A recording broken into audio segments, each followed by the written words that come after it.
So for the session this afternoon, we have it in two parts. So the first one, we'll have two speakers who will basically do like a brief TED Talk conversation. One, we'll hear a perspective from government, basically them giving us a 10 minutes talk around what are some of the existing efforts within their government around engaging innovators and other innovator support organizations.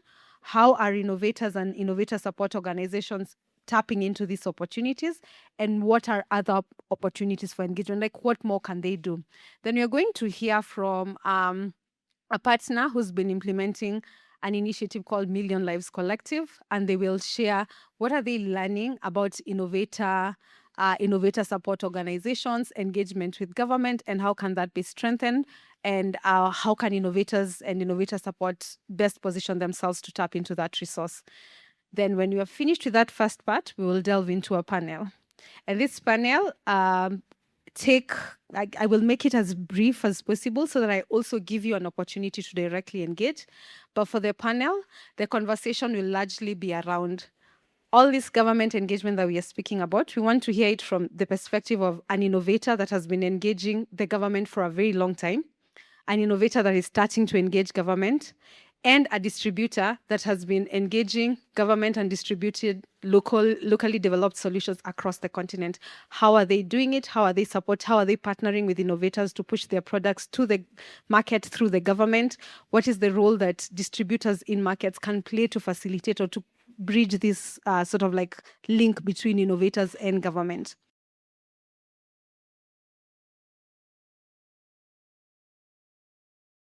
So the task that was given for me was to give you an overview of what are the roles of government to ensure an adequate and a favorable market environment. So I'll just tell you what we did over the last 3 years, and it's easier, said than done, right? So I'll just tell you what we did. So I'll focus on 8 main points that we did over the last 3 years.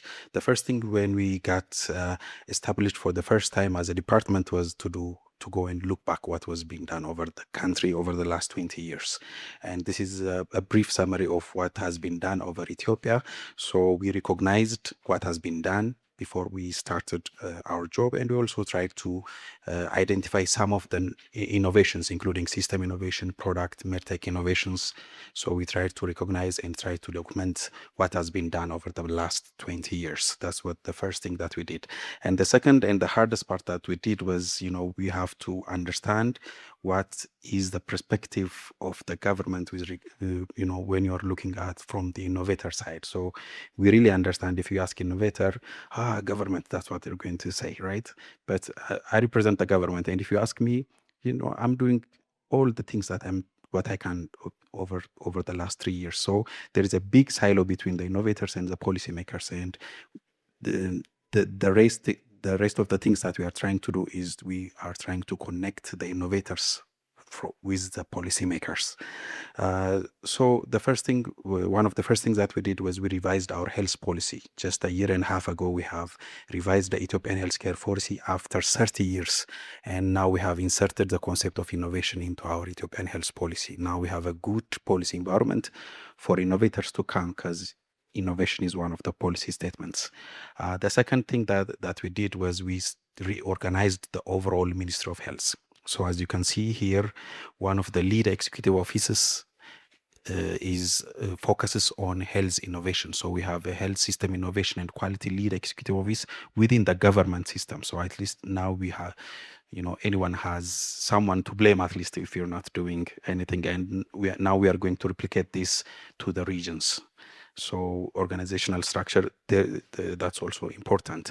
And the other thing that we did was we developed new guidelines. For example, 3 years back, we don't even have a specific definition of what innovation is, really. So this National Health Innovation Guide, which was launched in April 2024, tries to define health innovation in the Ethiopian context.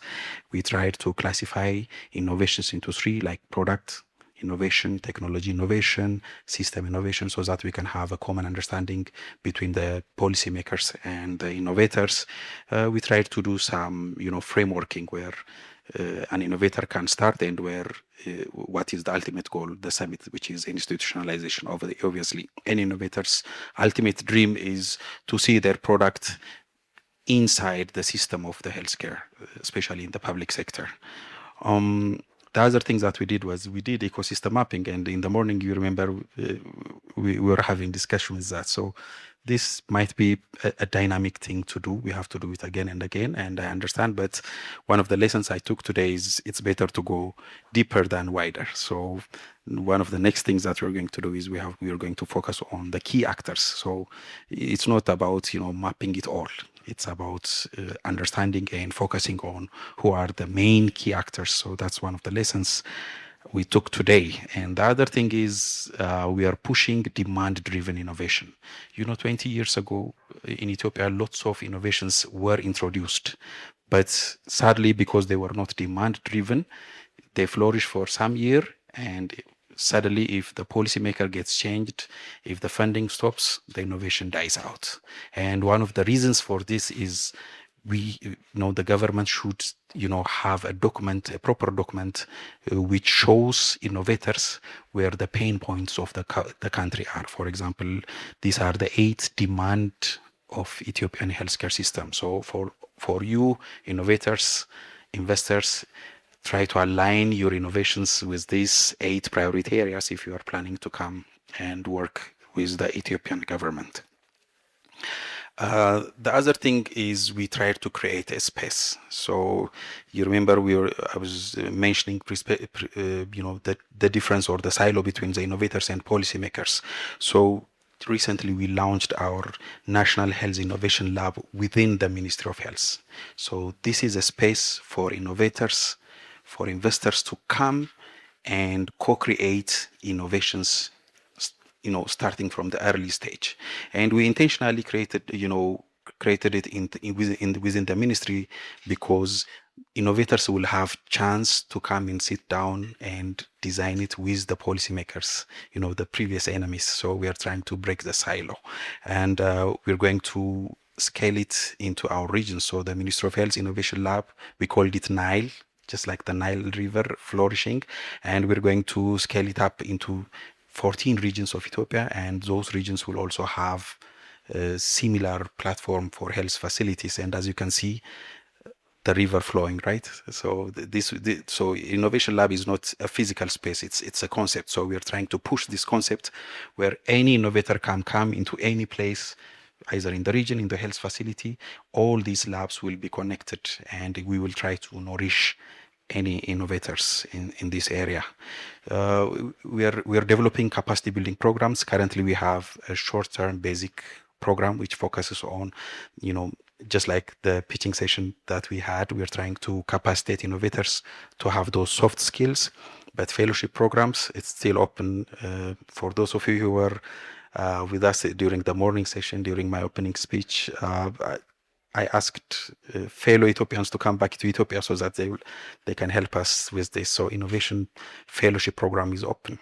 We are ready to get any insight from those experts within Africa and beyond to come and help us with this fellowship program. Regulation, procurement, definitely.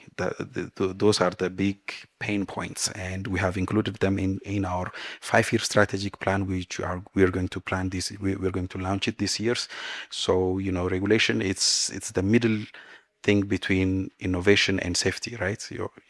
We don't have to always hate regulations, because that's the guard. So but we need to understand the middle ground where innovators can work with regulations just to ensure safety. So that might take some time, 1 or 2 years, but we are planning to have a smooth regulatory environment within the Ethiopian healthcare system. Next year, we are going to have 4 programs. We are going to launch a policy and advocacy program where we advocate these policy issues, and we'll try to address policy issues. The second one is we are going to have incubator and accelerator program. So just today, we have nationally launched a call for innovators for our National Health Innovation Lab. So we're going to incubate innovators, especially who are focusing on system level solutions, which are cross country, which has a higher impact, are more welcomed. So we also have a partnership and collaboration program, and also we are going to have a training and development program. So with this, I'll come to the end of my presentation, I will quote my boss, which he always says, like, we are not an innovators, but we are here to create conducive environment for innovations to thrive. Thank you very much. Hi, everyone. My name is Maureen Njoroge. I'm a senior analyst at ENK Consulting Firm and also a project co-lead for this MLC initiative. MLC stands for Million Lives Collective. So co-lead being I'm leading with Moses from the Vigo team because we're doing it as a consortium. So what is Million Lives Collective? So Million Lives Collective, I would say, is a group of actors being your innovators, your donors, your implementers, all together in a group. What we're trying to do together is scale innovations that impact lives. As the word says, Million Lives Collective, what impact looks to us is it has impacted at least 1 million lives. So the focus is not only on health, because I feel a lot of people feel like we're just looking at health. No, we're looking at innovations in water and sanitation, we're looking at climate, there's several SDGs because we have about 130, actually I think right now it's going to 170 innovators that are part of the MLC ecosystem or team. So that's MLC in brief, I would say. Right now we're doing it as an East African regional hub. As I said, we're focused on 3 countries right now: Kenya, Tanzania, and Ethiopia. I believe Ethiopia, you've engaged with Moses a few times. For Tanzania, we're engaging also with the Ministry of Health there and several of the regulators and innovators and also private sector individuals, which I'll speak to because that engagement has been very interesting. We're able to call out a few challenges that came out or came across at least from the innovators, even from the government perspective. So it was really great to hear from your side, Daktari. And of course, Kenya, Dr. Manya, we met him. It's been a challenge navigating Kenya, but we will get there. We will get there. We're trying to still figure out, okay, is there innovation guideline? Can we develop one? Who do we need to talk to? You've mentioned, going from the ground, but, sometimes you need to know a guy, to know a guy, to know a guy. What if I don't know a guy? How can I navigate this ecosystem without knowing a guy? So those are the challenges that we're trying to at least navigate. So the challenges I was going to talk about, honestly, I would say it is more in conclusion because they've already been called out. For instance, I was going to talk about the fact that one, you need to make sure whatever innovation that you're looking to scale, particularly in the public sector, because that's what we're trying to navigate right now, scaling in the public sector. Private is fine. Public, that's where the issue is. So one of the things or the challenges I would say is making sure your innovation aligns with government priorities. If it does not, there's nothing you're telling government. There's nowhere you would go.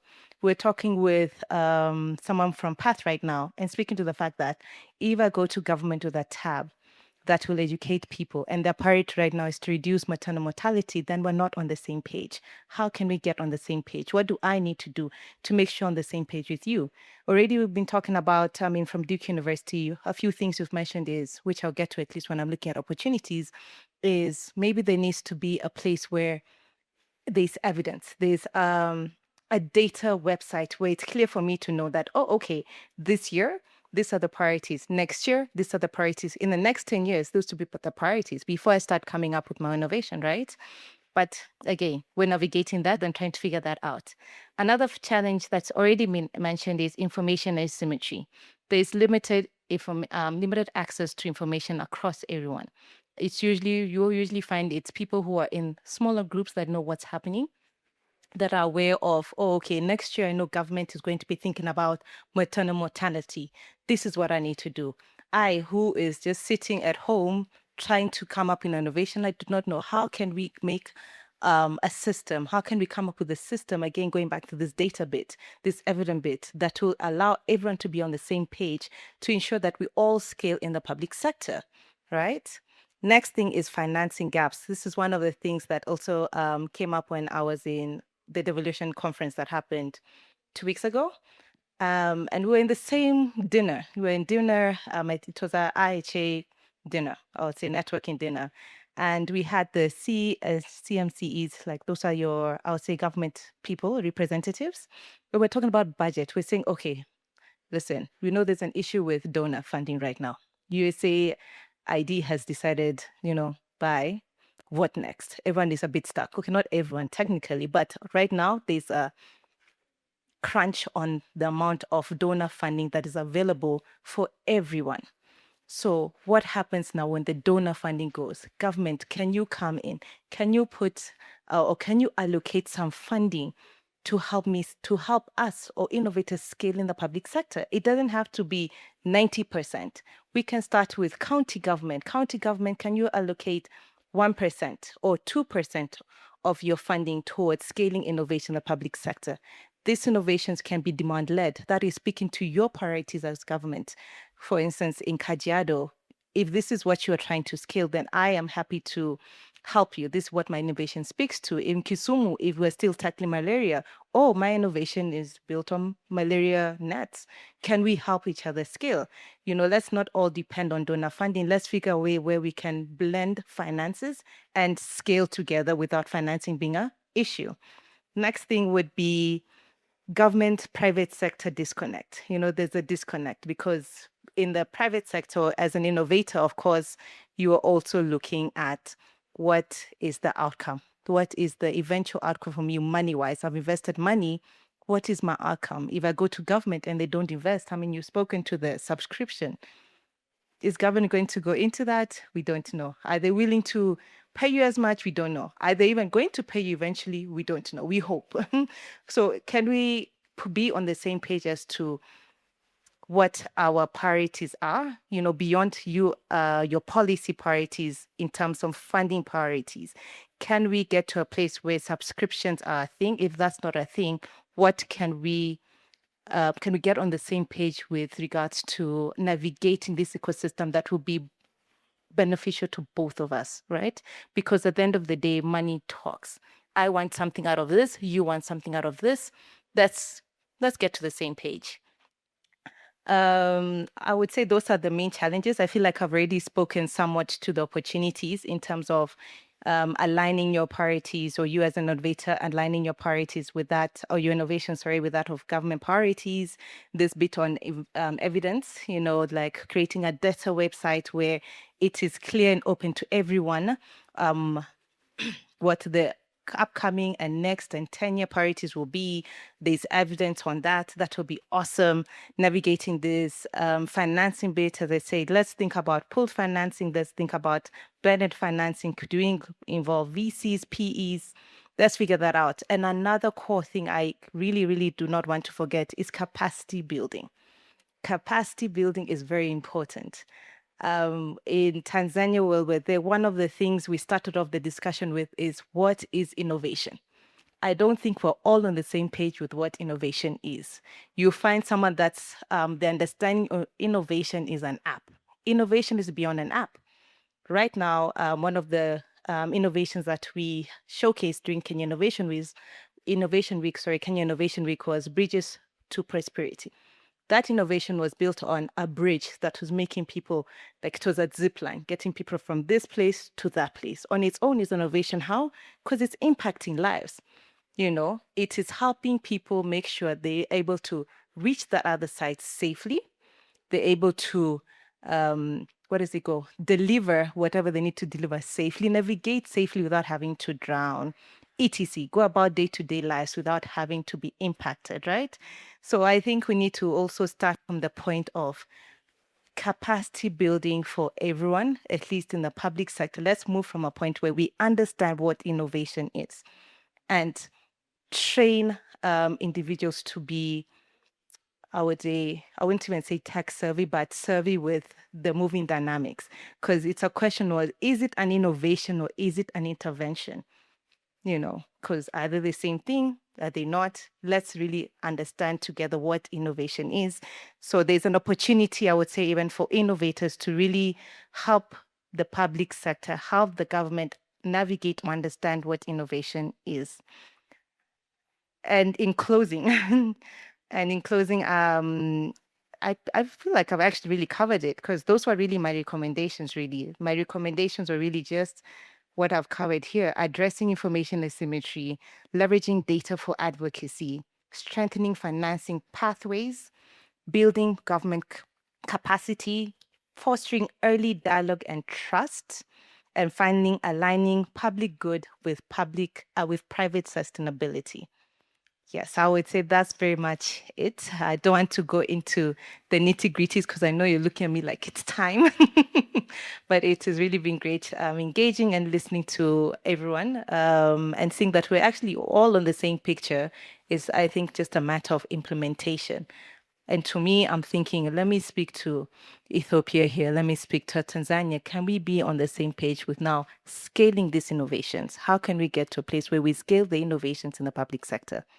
Thank you. So thank you so much, gentlemen and lady. We decided to split ourselves into two.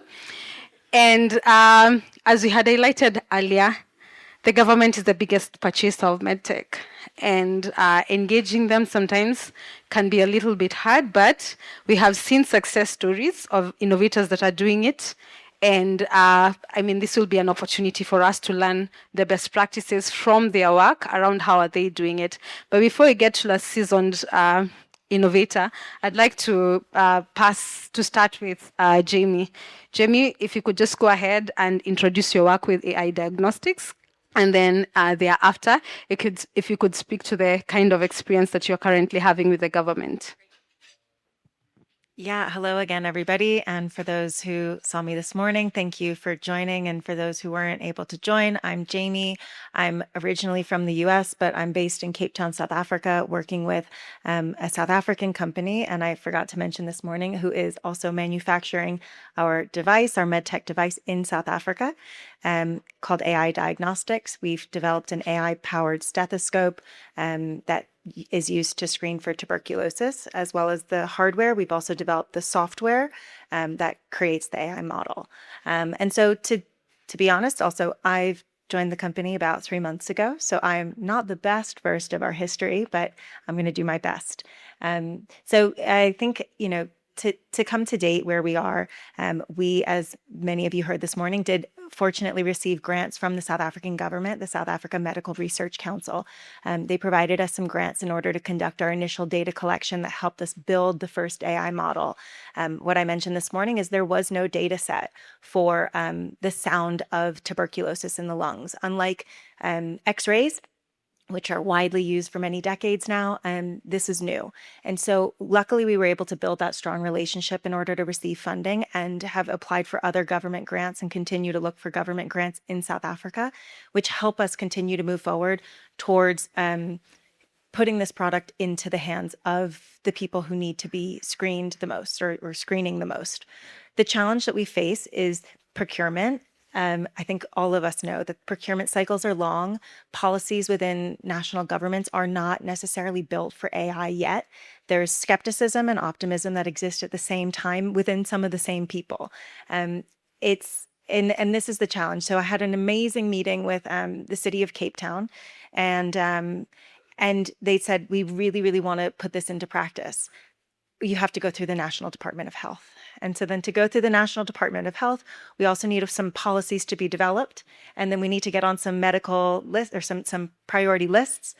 And that could take a couple years. Okay. And then in the meantime, people are dying from tuberculosis. The X-ray machines are breaking. Those X-ray machines that have broken aren't getting fixed. And there's people falling through the cracks.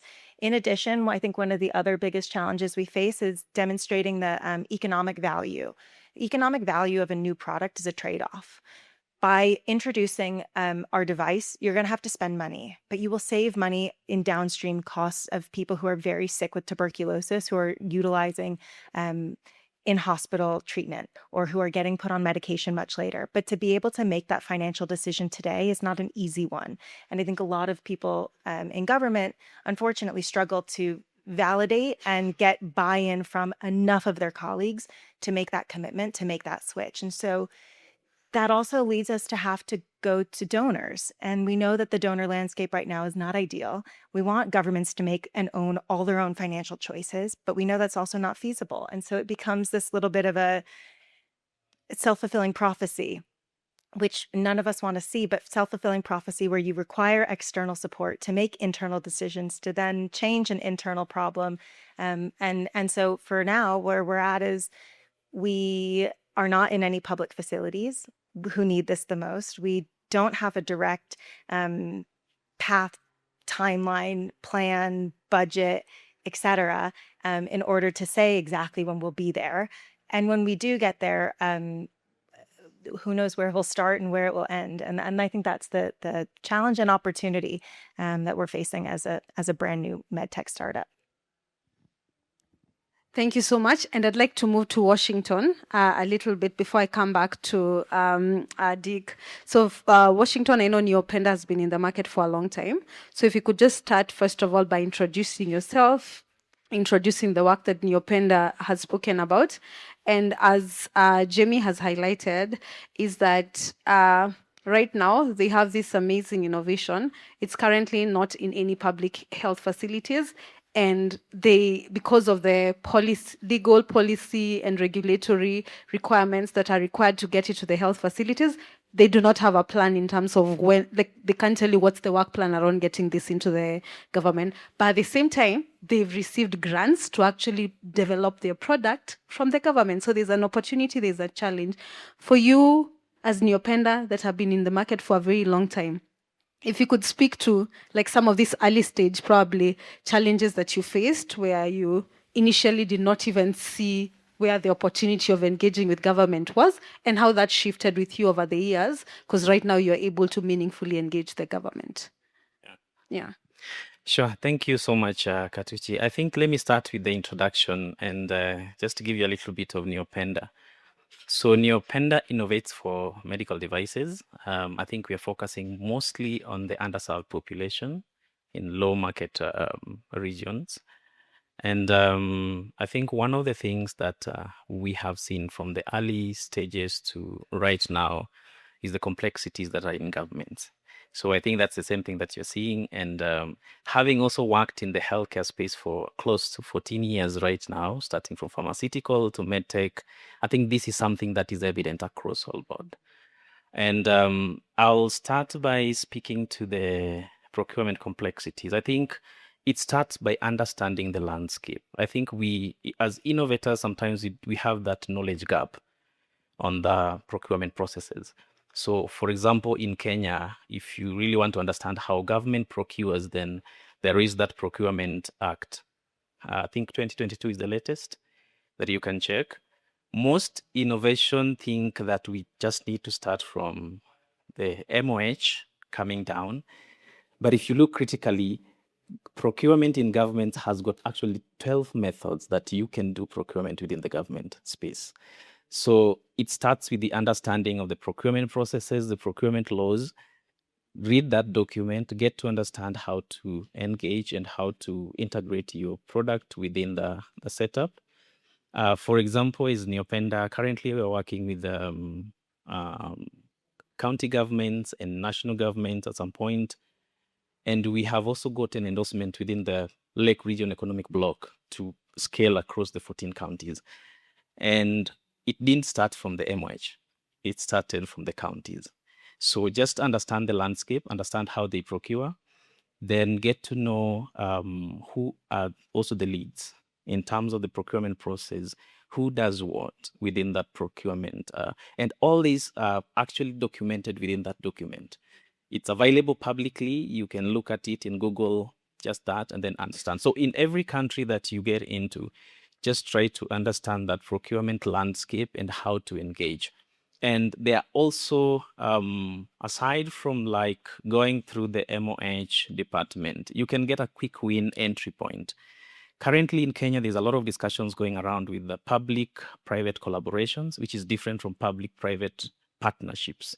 It's collaboration. So collaboration means you can go directly to a county and collaborate with them. You can talk to the county leadership and collaborate with facilities within a county. So just looking at all this framework and understanding what can we do to get entry point. And then once you get an entry point, then you find a pathway to now navigate and scale. Because sometimes starting from MOH is the most difficult part.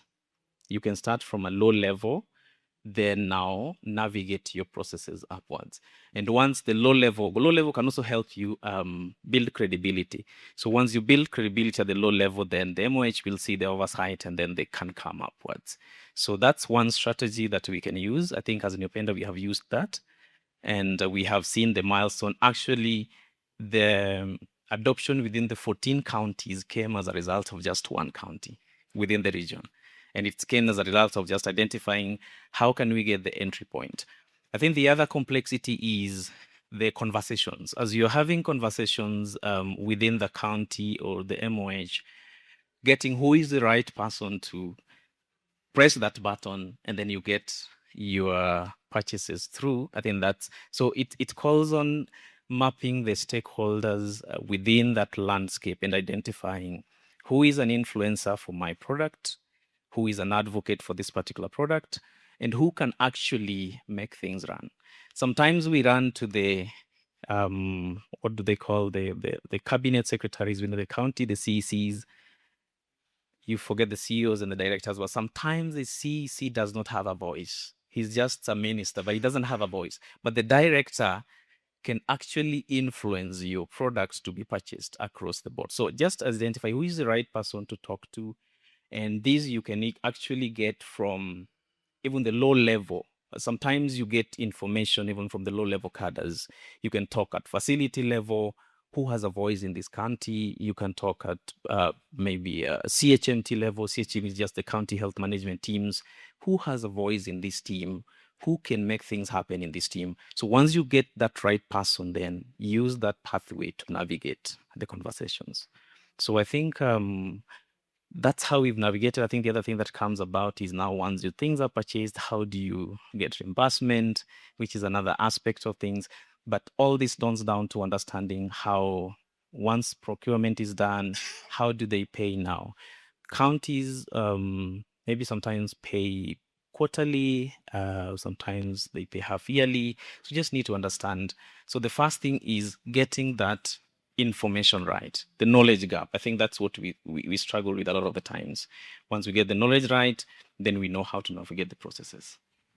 Thank you so much. And actually, one of the things that you're emphasizing was something that was said in the morning by Dr. Amanya, where he was like, one of the things that sometimes we forget as an ecosystem is the social aspects within the government. It is the influence, it's the power, who holds the power. And clearly from everything that you said, like for you, all these answers point to speaking to different parts within that system to understand who holds the power and actually engaging those positions of power to unlock value for you. And then it was also very interesting to hear that for you, you chose a model of starting at a county level, then you are able to prove the model and then scale, as opposed to starting from like MOH and coming down. So those are like very interesting insights to hear. And have you been able to expand the product outside of the Kenyan market? And if yes, has this also been the model that you've used across some of those markets? Yeah, so we've expanded to Uganda, we've expanded to Ghana, and I think the conversation is more or less the same. Okay. The difference is now the players. Is there? Is the players and how okay. it happens, yeah. Okay. So like in Uganda, starting it's a directorship level. Like I saw Dr. Dio here, he presented at some point there. So it makes things worse. And I think for me, the biggest is identify the right person. Okay. Most of the time we have conversations with so many people and we just go around in circles in these conversations, but no one is able to push that needle forward. But when you get the right person who is able to push the needle forward, then the conversations become faster and easier. Okay, thank you so much. And I want to bring Mr. Dick into the conversation.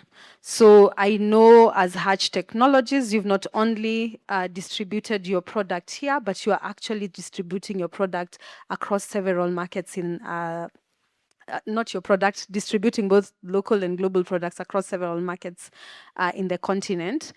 And in your own experience, what is the role of a local distributor enabling local innovators or local solutions to actually get to the market through like government as the main channel? And as you're responding to that, if you could go ahead and first of all introduce yourself and speak about Hatch Technologies before you delve into talking about that role of distributors in ensuring that you're enabling innovators to distribute their local innovations through government as a market. Thank you. Thank you, Hatuchi.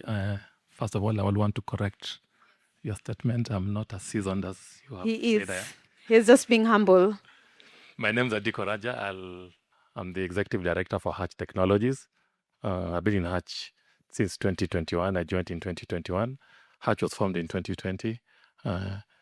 We have been in the market for 5 years. We have a branch in the US and our headquarters is in Nairobi. So what Hatch does is that we distribute maternal and newborn medical technologies. We do that with a unique touch. We are not just a distributor, and we are not just a distributor because our vision is different. We are not there for profit. We are there to help distribute the technologies to save newborn and maternal lives.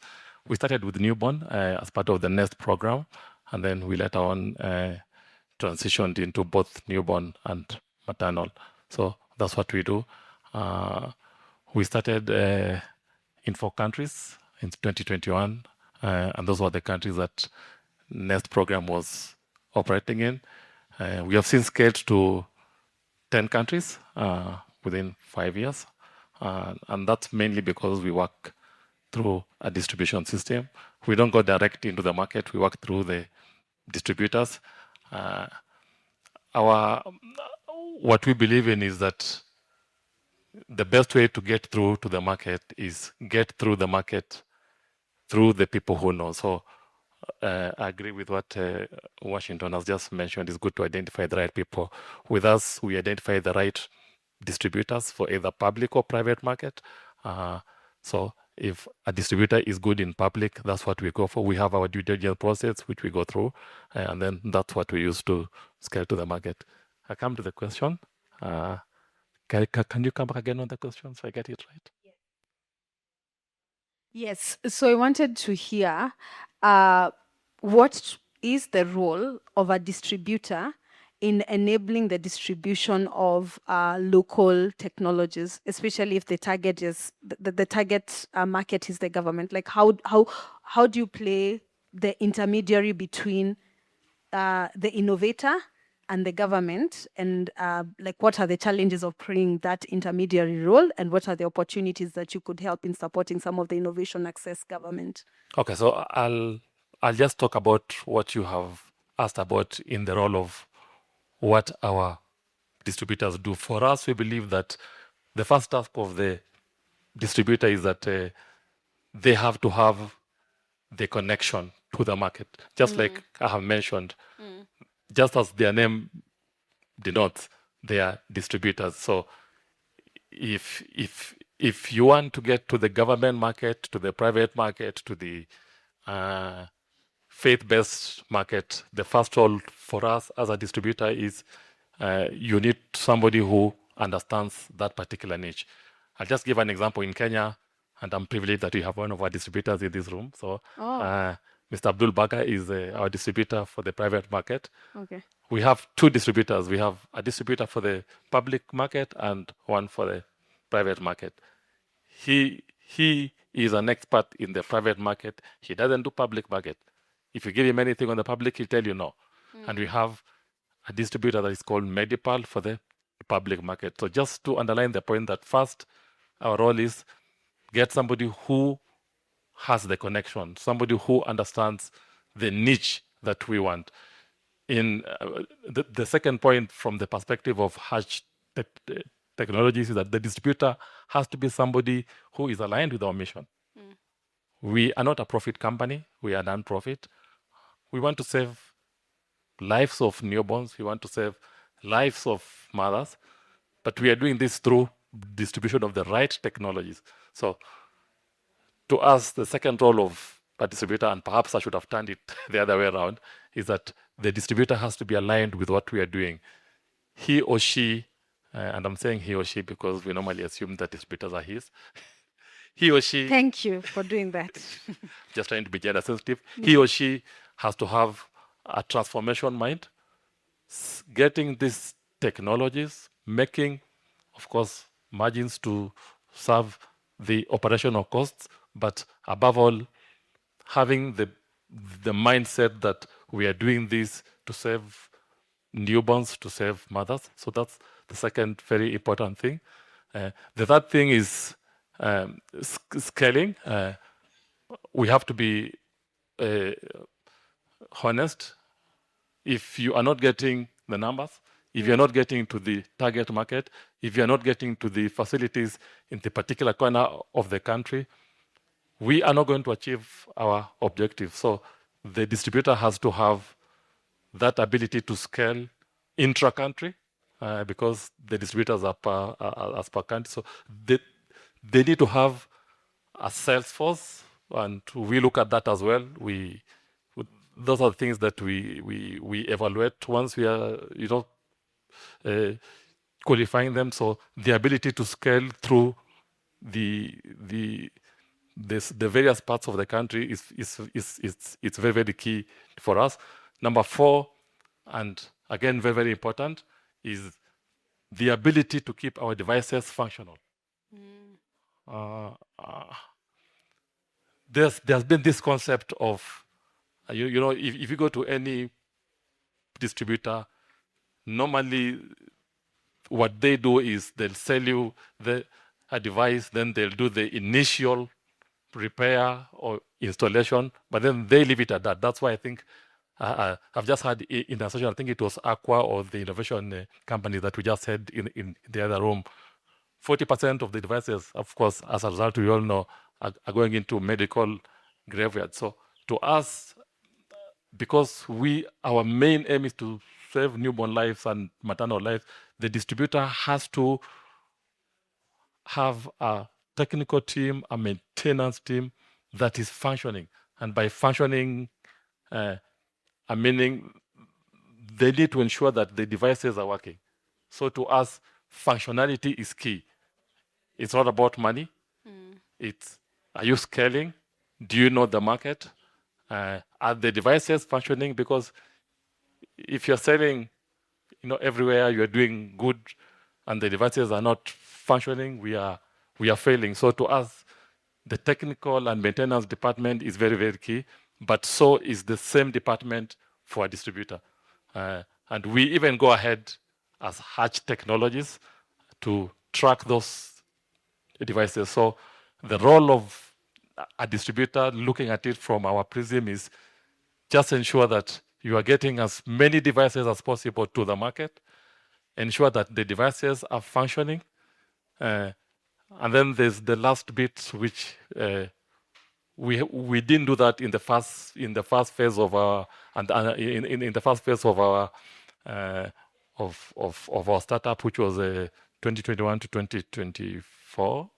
Now in the second phase, we are trying to come up and emphasize the aspect of transformation. We realize that we won't be here forever, and therefore we need to have a system that is working. So can the distributors empower not just the basic TOT model, but the TOT model should work. You should train the facilities, but they should be able to actually be able to sustain that, without having to make a call each. I mean, whenever there's a small repair or something to be done, they have to call an engineer and that kind of thing. So that's basically how we look at the distributors and their roles. Okay, thank you so much. And it's interesting. Your insights actually align very much with what Washington has told us around focusing on the people that know and leveraging that to enter the market. You said initially you started with 4 markets. Now you're in 10 markets. In these additional 6 markets, are there any other critical factors that you usually identify beyond what you've mentioned? You've mentioned value alignment, a functional servicing team. You've mentioned the ability to know the market. Are there any other things, and especially as you start going around different markets, are there nuances that you're seeing around in this market? A distributor has to have this characteristic for us to work with them. Are there nuances across market, or is it just the same? As long as it's functional, as long as you're aligned, as long as you can be able to provide like this support, then that's enough for us to work with you to distribute in that market. Are there any other factors? Yes, I'll be honest. Actually, I keep on learning. Initially, I thought that I knew all these things because I've been in this field for quite some time, not seasoned, let me repeat, but quite some time. But I think the other factors that are emerging as we scale to other markets is I think the ability to start and scale. It's coming to our knowledge, and I don't want to mention the particular country, that it's better to start with a startup distributor, but who has the passion, who wants to learn, than an established distributor. You see, if you go to most companies, they'll go for the big name. Yeah. Is it? And I'm sure even all of us here, if you're going for a distributor, you will go for the big names. But as we have learned, and it's working, and in new countries, let me just mention the country so that people know your country, Ethiopia.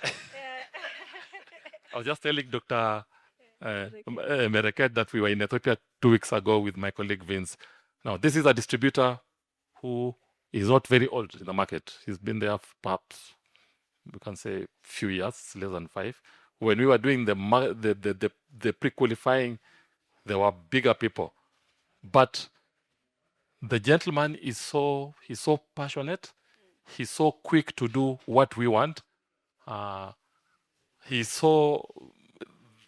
team is so aligned. They just started with, I think, 4 or 5. Now they are 15 within 1 year. For your information, Hatch, we also 15. So For those years. Yeah. for those years, is it? So you know, and the gentleman is doing so well. He's so passionate about Hatch. He's so involved, but he's, I think, less than 3 years. Yeah, 3-4 years. So what is coming out, if I may just make the point, is that he to us, how passionate you are, how involved you are with our mission and what we do is more important than how big you are. Ethiopia is a big country. They're big distributors. So I think that's the first thing that is come out. And there's also another one, just to give a second example. We have a distributor in Ghana. I'm mentioning the countries because there's nothing bad about them. The distributor just does maternal and newborn, nothing else. But again, very passionate. Really, really, really passionate. He doesn't do any other devices. Actually, he's very passionate. Him and his wife, they're into the thing. So size does not matter. Attachment to values, our mission, our vision matters. I think that's the first thing that I just want to mention about the other factors that we have learned. I want to turn to the other side of the coin about size now. When you're engaging with government, our experience is that the larger distributors who have been in the market for long, they have the best chance to engage with the government. They are taken seriously because a small distributor will not have the financial muscle to go to make the big purchases. And I just want to give an example. Our distributor in Tanzania, Another, I think we all know Another. He's so good with the MSD, the Tanzania Procurement Authority, basically because he's number one in that country. Tanzania now, for the East and Central African countries, it is a country that is getting a lot of donor aid. Now, even if you get the Ethiopian guy, if the Ethiopian guy was in Dar, the volumes are huge, right? So you might not be able to, yeah. So we keep on turning according to context. Who fits where and who fits where. So Ethiopia, the medium guy works. In Tanzania, the big guy works. Yeah. So that's just like I said, I'm learning, but I just need to also mention that we also get our distributors based on what the donor is directing us. You might ask, how come we've scaled from 4 to 10? Because initially there were only the 4 that were serving the next project. Now we came in, another project came in, and we had to get the distributors in 6 other countries.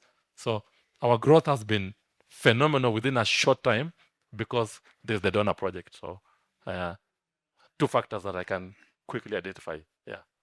Okay, thank you. I wanted to ask a follow-on question, but I will hold that off first and bring Jamie back before I also open up to you guys. Also want you to get to interact with the panel. Look, and yeah, they have very good insights. I also want your questions to actually get answered. So for Jamie, what I'm hearing from Hatch, what I'm hearing from Neopenda is that whatever, like this whole idea of trying to engage government, get your product into the market, it sounds as if you're recruiting someone to join your team, and someone that is mission aligned, someone like all those things that you look when you're bringing someone on board. It sounds as if they're looking for those types of people. Like for you guys, as you've said that right now, you don't have like a clear timeline, especially given that you can't plan for government. Government actually gets to plan you. But has like this whole idea of investing in like either distributor to support you to engage government, or trying to identify certain type of champions to help you push, is it something that has come up for you or not? And if yes, like what's your thinking around it? That's a great question. And we absolutely do have champions, and that's a huge, huge opportunity. In South Africa, our team have been in the medical space, the med tech space, et cetera, for a long time. I think right now we're all experiencing the shock of USA dropout, right? And that's really what's, I think, causing a lot of people to just say, can you just wait a minute? We're trying to figure it out. And that's the challenge, is there's the buy-in, the confidence, the excitement, but nobody knows what the Ministry of Finance is planning yet, because South Africa being such a big PEPFAR financial recipient is still trying to figure out how much of the money's coming back, because stuff was canceled, then it was reactivated, then it was canceled. And that's, I think, where they're at right now, and a lot of the why wait. But I think I've learned a lot from both of you, and from my time here in Kenya when I was here working in the digital space, not med tech, but digital health. I found a lot of a lot of strength in going from county up. So I very much validate that idea too. You get the right county, and they're really bought in with innovation.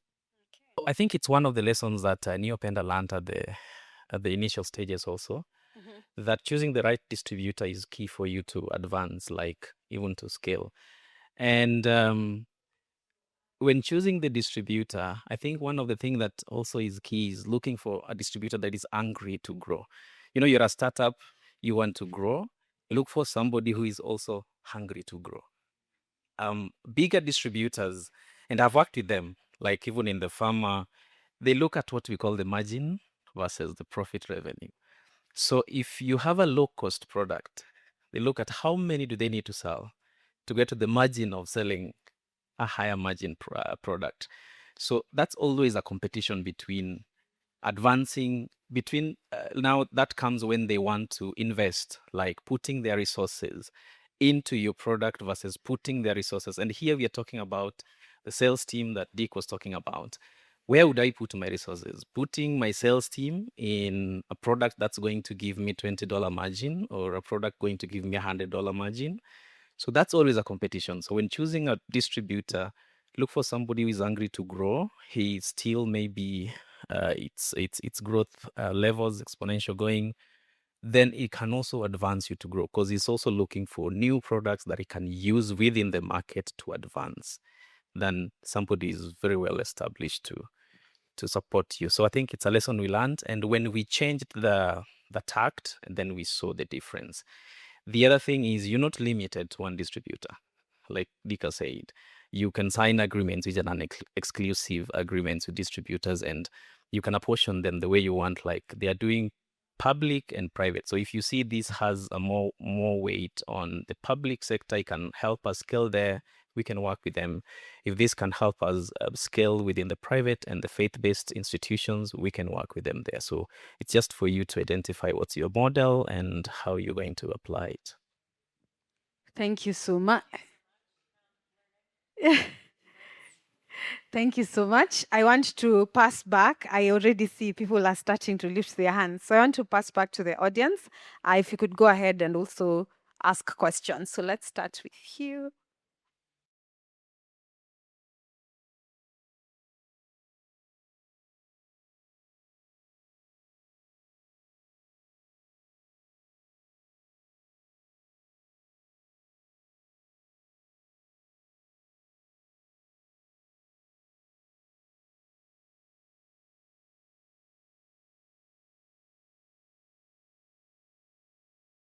And just reflecting on the conversation today, one of the subject matter is our engagement with government. And an underlying theme is information asymmetry. And government, from my understanding and working with government for some time, is understanding that they work based on priorities. So I'd like to pose a question for us internally to maybe think about and ruminate upon. What if we anticipated the barriers that we're going to face? Case in point, what Jamie has shared, that they are ready, but the government is not ready to take that up because of all the dynamics. What if in advance we share what is there, and I'm reflecting on pipeline information, so that the government, from where they sit, they have an opportunity to do a scanning as they are thinking about their medium-term plans, and they are, they have insights that we are looking at this and this medtech solution that will probably be very instrumental in the market at a point in time. And so, as they are working through their plans, they already anticipate that something is coming up, and it helps align prioritization within the ministry, within the decision-making organs. Is that something that we could add as value to the market? Could we maybe aggregate in some form or way and have a data repository of medtech interventions that have already passed the, the equivalent of phase 3 trials, phase 2, phase 3 trials for product, so that when someone is making a decision, they already have insights that this is what we are going to expect. Truth be told, external financing may come back, but it may not come back to the levels within which it was there before. So we need to be very innovative regarding the solutions that we could offer and how we re-architecture this current space that we are in and what we sort of innovate around that. That said, we are working on a project. It's just launching, and it attempts to offer some of these solutions in the market. And we are working with the SMRC in South Africa, we are working in Kenya, and we are working in Senegal as well, just to support governments to make better prioritization decisions. And one of the things that comes up as a need from the government is them sharing with us that everybody comes with their intervention, everybody comes with their solution. We can't take all this up. Just as Dr. Manya said in the morning, we are operating in a space that has, the fiscal space is constrained. So we need to make decisions based on evidence. But who is going to generate this evidence? It's us as the market. We need to enable the government to make decisions in the way that is favorable for us, but also understanding where they come from, where there are many needs, and they need to prioritize accordingly. And I also like what our friend Washington mentioned about knowing the right person, but also brings an interesting dynamic about coordination within government structures. If, people spoke to each other, and, people know what is happening, like SMRCs within the health space, they have supported these great innovations. If maybe the NHI is aware of that as a strategic purchaser within that economy, it is easier for these solutions to get into the mainstream market. So not really a question, but just a comment for us to ruminate and think about how can we support the environment to make decisions based on evidence that is favorable for us and helps us to, make milestones in the current environment. Yeah, thank you. Also for the market shaping track, one of the goals has always been, like, as you say, there's a lot of information asymmetry. Is there an opportunity for us to put this in one repository where, as an innovator, you could come and check and see even some things like how long does do like the national health essential list get updated, and how can we participate in that process? Because as you're saying, if you do not participate in that process, if it lasts for the next 2 years, then you live with what is happening for the next years up until there's another opportunity. But I would, I see Dick has a comment. I was thinking that I'm taking my mic back to Dr. Bereket and putting him on pressure to respond to this question for the government. But Dick, go ahead. I just wanted to make a comment on creating an environment and how this information can be shared. I think, and this is something that we are doing. There's a saying in Africa that I don't know if you don't want your money to be stolen or something, you put it in a book or something like that, because Africans don't like reading. Yeah. I think the data issue might work, it might not work in Africa, but I would suggest perhaps market sharing forums that we can invite regular ones, that we can be inviting stakeholders, and I think that's the way we are doing in Hatch. We have a forum we call Partners Forum. We do it after every 2 years. We bring together all our distributors. We had the first one, I think, 2 years back. Now we're going to have our next one next year in March. We had 4 distributors, now we have 10. So we share our experiences, but we also will invite government officials and other stakeholders. But I think if we can have such, and then just genuinely and freely and without hiding information, just share what we've gone through, I think such kind of forums would be very helpful, if you ask me. And if you can make them more regular, I think that would be. That's not to say that we don't have a data center, but I think more of talking and more of sharing, or even just a forum like whatever we are having now. I think people tend to remember more than reading from experience. Okay. And when I came to this session, I didn't expect the amount of people, vesting this in people that would come from this conversation. So it's been really great to hear how they identify distributors, how they're identifying the teams, and how they identify points of influence and navigate that system. I hope that's helpful for you, or if it's not directly for you, for the innovators that you work with as they start thinking about how to distribute their product.